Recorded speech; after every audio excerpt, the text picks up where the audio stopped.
خرڅي حاجي غازي او خان ملک هم صاحبه دلته کې هر رنګ لقب خرڅیږي فرقې شو هم د دې دپاره ځکه انسان هم په نسب خرڅیږي فرقې شو هم د دې دپاره ځکه انسان هم په نسب خرڅیږي ټول کائنات په تماشه ولاړ وي چې مخلوقات د هغه رب خرڅیږي ټول کائنات په تماشه ولاړ وي چې مخلوقات د هغه رب خرڅیږي امره سترګې توروم ځکه چې گفتار خو ناخلي څوک کرتب خرڅیږي ډېره زیاته مننه ستاسو د مینې راکولو ښاغلي کوربه انتخاب صاحب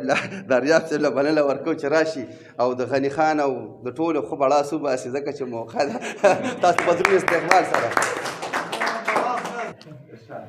خېټه د ډالرو ډکه لاس کې د زهرو جام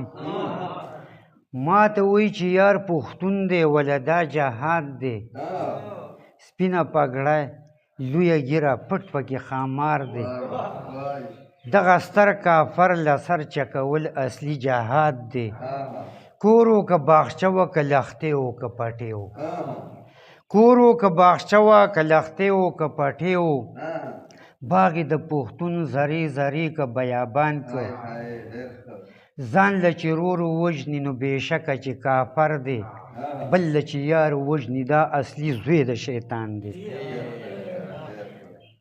ځان له چې رور وژني نو بېشکه چې کافر دی بل له چې یار وژني دا اصلي زوی د شیطان دی برګ د زرو دین ایمان پښتو هم درنه هیره کړه سیند د وینو زمونږ په چپو باندې روان دی داسې ګلابي ځوانان دي اوچو کاڼو وخوړل نور جهان جوړیږي خو زموږ په کور تالان دي ورشه چې په لاهور کې د چا لوڼه خویندې ګډېږي ورشه چې لاهور کې د چا لوڼه خویندې ګډېږي لوی موټر ښه بنګله او ښه سور بریتي خان دی هر څومره دله کشي د دې دله نه ښه دی هر څومره دله کشي د دې دله نه ښه دی دا مشین په لاس چې د خپل رور مر له روان دی فقه شعریت پښتو په دغه ځای تمامه ده فقه شعریت پښتو په دغه ځای تمامه ده وینه د پښتون په بل پښتون باندې حرامه ده پاسه لیونیه په دې خپله خاوره ننګ وکړه خامخا که جنګ کې خپل نیکه بابا له جنګ وکړه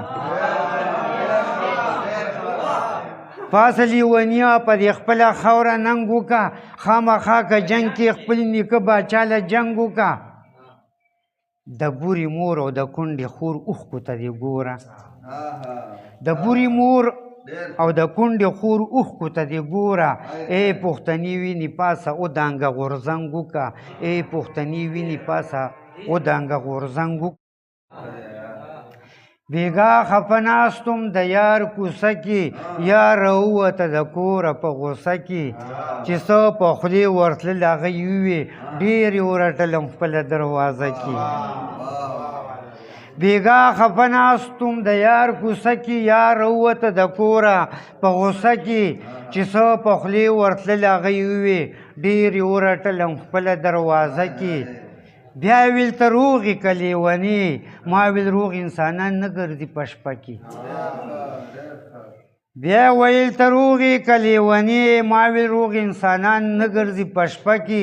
ده ویل دا خو نیمه شپه ده توره تیاره ده ما ویل خوند کوي دیدن د یار تیاره کې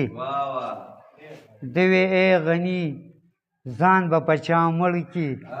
د وی ای غني ځان به په چا مړ کي ما ویل خوند کوي زنکدن د یار کوڅه کې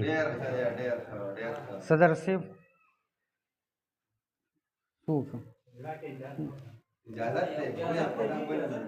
جنګو د سانګاڼو چینده خو بیبي یې یوړه ورانه په وړو شي چې د غټو شي جګړه جنګو د سانګاڼو چینده خو بیبي یې یوړه ورانه په وړو شي چې د غټو شي جګړه غم به د سبا کوو سبا نن د نن مزې واخله خانده خوشحالېږه وراکاږه غوړه زیړه غم به د سبا کوو نن د نن مزه واخله خانده خوشحالېږه وراکاږه غوړه زیړه دا خو بس یو عشق دی چې بخل کړي بې غرضه هسې څوک ناري کې چاله نه ورکوي ګوړه دا خو بس یو عشق دی چې بخل کړي بې غرضه هسې څوک ناري کې چاله نه ورکوي ګوړه هله به خبر شي چې د کندې منځ له ورشي جاړې به محل کې یادوي به دي جونګڼه هله به خبر شي چې د کندې منځ له ورشي جاړې به محل کې یادوي به دي جونګڼه بې سره سر د غني نه دی د خرڅولو سر بې سره د غني سر نه دی د خرڅولو سر ځکه مدام خوري سپوره او نسي کې نشته غوړه د صدر صاحب په اجازه په ټولو په اجازت باندې د غني بابا په یو دو شعرونو باندې به زه اجازت ووالم زه چې ځو په کومه چې ځې مانه به څه پاتې شي درد او بیابان او رکېدل او تور خالونه وایه غني خانه یاره تا ته به مې څه پاتې شي دا په ماښامي کې خورې شوي زیړ ګلونه ډېره مننه ډېره مننه